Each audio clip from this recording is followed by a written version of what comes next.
Best health packages up to 80% discount. Tirumala Diagnostics. నమస్తే, నేను విజయ్. ప్రస్తుతం నేను నాంపల్లి రైల్వే స్టేషన్లో ఉన్నాను. మనం వెనక వైపు చూడొచ్చు. ఏదైతే ఆ డెడ్ ఎండ్ వాల్ను ఢీకొట్టినటువంటి ఇంజిన్ ఉందో, ఆ ఇంజిన్ చార్మినార్ ఎక్స్ప్రెస్ సంబంధించినటువంటి ఇంజిన్ అక్కడ ఉంది. ప్రస్తుతం అయితే మాత్రం రెస్క్యూ మరమ్మతులు చాలా వేగంగా పూర్తి చేశారు.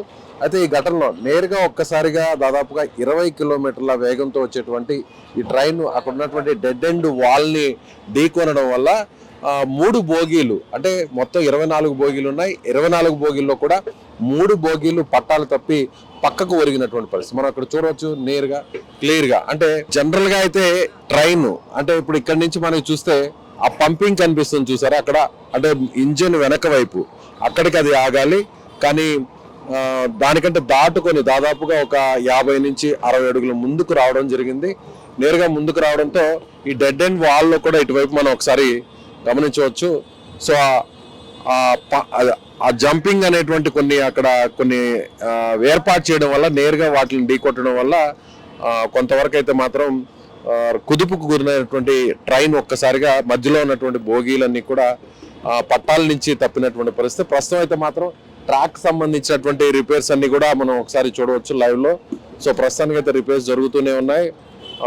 మరికొన్ని గంటల్లో తిరిగి ఈ లైన్ మీదకి ట్రైన్ ను తీసుకొచ్చేటువంటి అవకాశం ఉంది. ట్రయల్ రన్ వేసిన తర్వాత మళ్ళీ తిరిగి రైళ్లను నడిపేటువంటి పరిస్థితి. అయితే కొన్ని రైళ్ల రాకపోకలు కూడా కొంత అంతరాయం జరిగినటువంటి పరిస్థితి. అయితే చెన్నై నుంచి నేరుగా హైదరాబాద్ డెక్కన్ రైల్వే స్టేషన్ గా చెప్పుకునేటువంటి నాంపల్లి రైల్వే స్టేషన్ లో ఈ చెన్నై చార్మినార్ ఎక్స్ప్రెస్ ఉదయం 8:30 రావడం జరిగింది.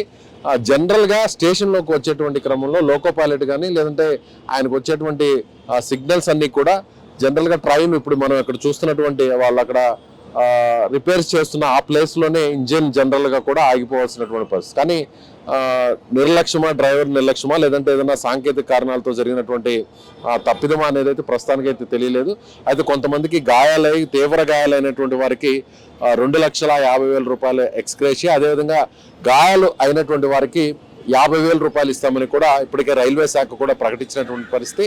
అయితే పెద్దగా స్పీడ్ లేకపోవడం వల్ల పెద్ద ప్రమాదం దప్పిందని చెప్పాలి. ఎందుకంటే ఇది నిర్లక్ష్యంగా జరిగిందా, లేదంటే టెక్నికల్ ప్రాబ్లం వల్ల వచ్చిన సమస్య అనేది విచారణలో తేలేటువంటి అవకాశం అయితే ఉంది.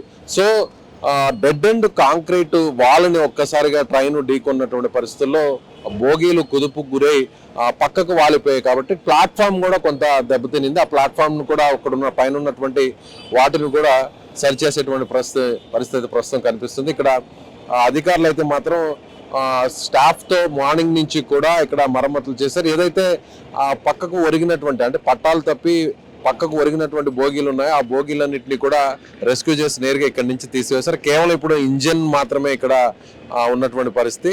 ఆ ట్రాక్ ను కూడా సరిచేస్తూ ఉన్నారు. ఇక్కడ ఎలాంటి ఇబ్బంది లేకుండా తిరిగి రైళ్ల రాకపోకలను మళ్ళీ తిరిగి స్టార్ట్ చేసే విధంగా కూడా అధికారులు అయితే మాత్రం పని ఇక్కడ నడుస్తుందని మాత్రం చెప్పవచ్చు. అయితే విచారణలో ఇది కారణం ఏంటి అనేది కూడా మనకి మరికొన్ని రోజుల్లోనూ స్పష్టమవుతుందని రైల్వే శాఖకు సంబంధించినటువంటి చీఫ్ పిఆర్ఓ కూడా ఆయన చెప్పినటువంటి పరిస్థితి. ఒక రకంగా చెప్పాలంటే పెద్ద ప్రమాదం దప్పిందనే చెప్పాలి.